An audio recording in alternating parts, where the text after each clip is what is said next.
Let's go to Chris Matthews on Michelle Bachmann. I would like to know where anyone is on defending, women, on the way that Michelle Bachmann and Sarah Palin are being thrown under the bus right now. Wasn't the National Organization of, National Organization of political agenda, leftist, something or other. What about something? Yeah, they should be there. Look, I don't think Michelle Bachmann or Sarah Palin need it. They're not asking for it. They don't need some political hack organization to step up for them. But I would just like to point out there is a vicious, vicious attack going on with Michelle Bachmann, and the reason why it's happening, and the reason why people ignored Michelle Bachmann's address, the reason why she is getting attacked so hard is because Michelle Bachmann could run for president of the United States and she could win. The same thing with Sarah Palin. She could run for president of the United States and win. And that's why they're attacking these women. And the way they're attacking Michelle Bachmann now is disgraceful. Play the Keith or the Chris Matthews stuff. And I think it is high time that we recognize the contribution of our forebears who worked tirelessly. Men like John Quincy Adams, who would not rest until slavery was extinguished in the country. Well, I don't know what to make of that, Sal.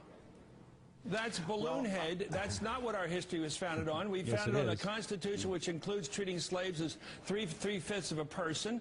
It went on all the way to the Civil War. We had compromise after compromise trying to avoid a war. We went to war and lost 600,000 people in the worst catastrophe in our history because slavery continued through the 1860s and only ended because of that war. And here's this woman you've made your spokesperson saying that somehow the founding fathers dealt with it. That's the one thing they did not deal with. That was the horrible compromise that was at the heart of our Constitution. Why do you put someone like this forward who is a balloon head, who knows no American history? Okay, stop. I can't take him. I cannot take him. You know what, Chris? Let me play your game. You know what? You progressives say you only care about people's health. You want this health care. Well, you hold up FDR and TR, and Woodrow Wilson is one of the greatest presidents of all time. Yet you say you want health care. Well, you didn't do health care. FDR didn't do health care. JFK didn't do health care. You say you want to take care of the poor, but you don't really take care of the poor. Sure, you started with Social Security, but you didn't take care of the poor. You progressives are liars. You're nothing but frauds. That is the same argument that you would have to use, Chris, on your progressive movement for Social Security, Medicare, Medicaid, anything to do with children's health, all your little stupid little food things that you do, all of it, because that's exactly the way the founders tried to get rid of slavery.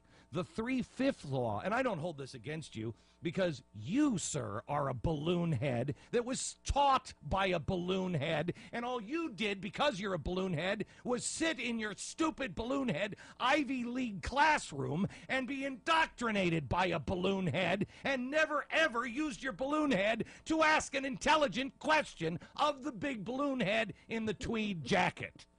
Now, if you would read something about history, Chris, you would know exactly why the 3/5. Explain why the founders put the 3/5 clause in the Constitution. When you can explain that, and I mean explain it with their own words because it was written down.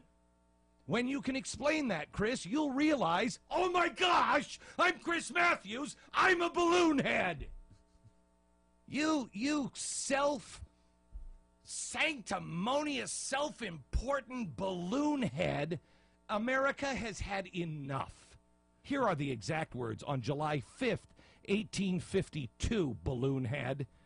Frederick Douglass said, quote, I defy the presentation of a single pro-slavery clause in the Constitution. Interpreted as it ought to be interpreted, the Constitution is a glorious liberty document, end quote.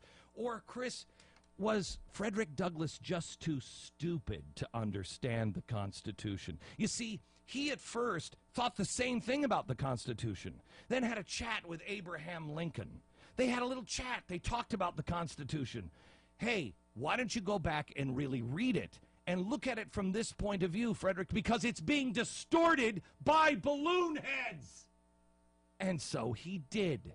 So if you want to disagree with Frederick Douglass, which basically you would be calling him stupid, calling him not intelligent enough, not up to your high Ivy League tweed jacket, balloon head, pipe smoking nonsense. Go ahead. I'm going to stand with Abraham Lincoln and Frederick Douglass. And if I would have been so insensitive to do that on the day that the United Mine Workers were founded, I would be ashamed of myself for inciting. I mean, sure, look, Chris, you might want to, say whatever you think you say, but there's nobody listening. There's nobody watching or listening to you. Because I know, because I compete against you. And so there's 3 times the amount of people watching my show than your show, whatever it is. And I know there's nobody watching you. But what happens if there's one crazy person watching you? What do? What happens if there's a pinhead and you're talking about a balloon head? Does the pinhead go pop the balloon head? You don't know, Chris. You don't know. I urge you to be more responsible because balloon heads could be popped by pinheads, and you don't know if there's a pinhead watching you. Well, I can almost guarantee that's all that's watching you. Is that helpful, Chris? I hope so. I can't tell if you actually meant that or you just wanted to say balloon head 300 times. Because it is kind of fun to say when you think about it. I mean, I can't. The only reason why they're doing this, running for president. Running for president. And